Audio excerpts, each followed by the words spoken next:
Hello everyone, good morning. My name is Jennifer Siatoy. Now we are talking about Deviant Act. So what is Deviant Act? Deviant Act or deviant behavior is a bad behavior that breaks social rules and makes society less desirable or more dangerous.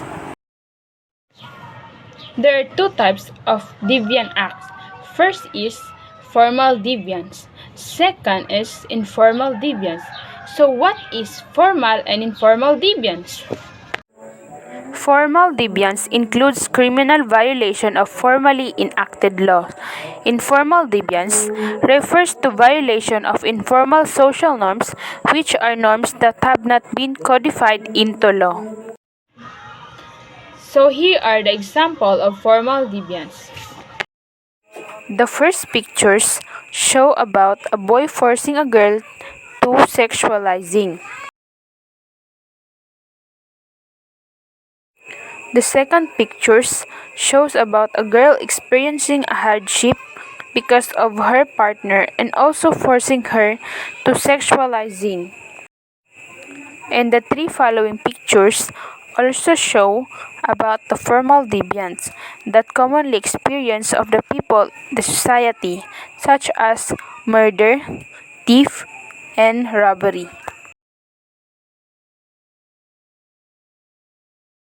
And here are the example of informal deviance. First example is picking one's nose. Second is belching loudly. The third picture is standing unnecessarily close to another person.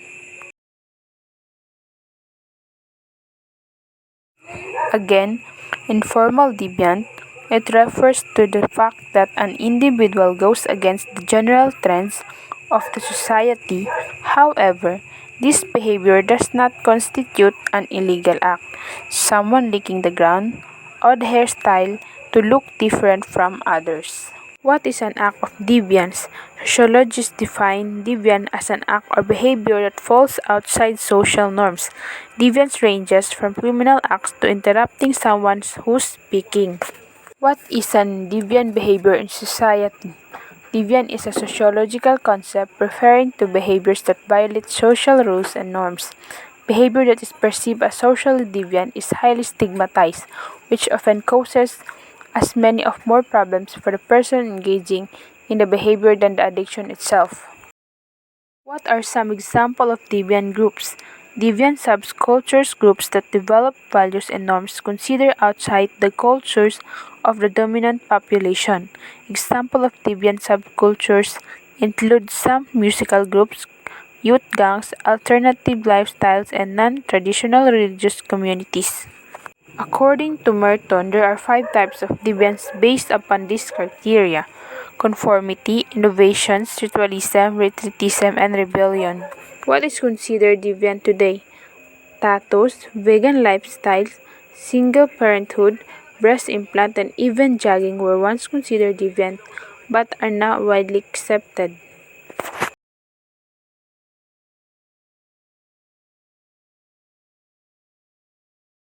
Who is a deviant person? Someone or something that deviates from a norm, especially a person who differs markedly, as in social adjustment or behavior, from what is considered normal, acceptable, social, moral, sexual deviant. Those who commit crimes also watch TV, go to the grocery store, and have their hair cut. What is an example of negative deviance? Deviance behavior that diverges from societal norms can be called social deviance. An example of negative deviance would be adopting a style of dress of which the general public disapproves, such as the goth style of dress. What causes deviance? Conflict theory suggests that deviant behaviors result from social, political, or material inequalities in a social group. Labeling theory argues that people become deviant as a result of people forcing that identity upon them and adopting the identity. What are the dysfunctions of deviance? Deviance allows society to distinguish between right and wrong. People are able to see acceptable and unacceptable behavior. The dysfunction of deviance includes a threat to the social order and the confusion about the social norms. If you disobey or betray the gang, you will get punished. And what are the three views of deviance? Strain theory, social disorganization theory, and cultural deviance theory represent three functionalist perspectives of deviance in society. What is retreatism deviance? Retreatism involves rejecting both the goals and the means. For example, one might just drop out the society, giving up on everything. Finally, innovations is accepting society goals but coming up with a new means of obtaining them, means the society doesn't approve of. This commonly leads to deviance and crime.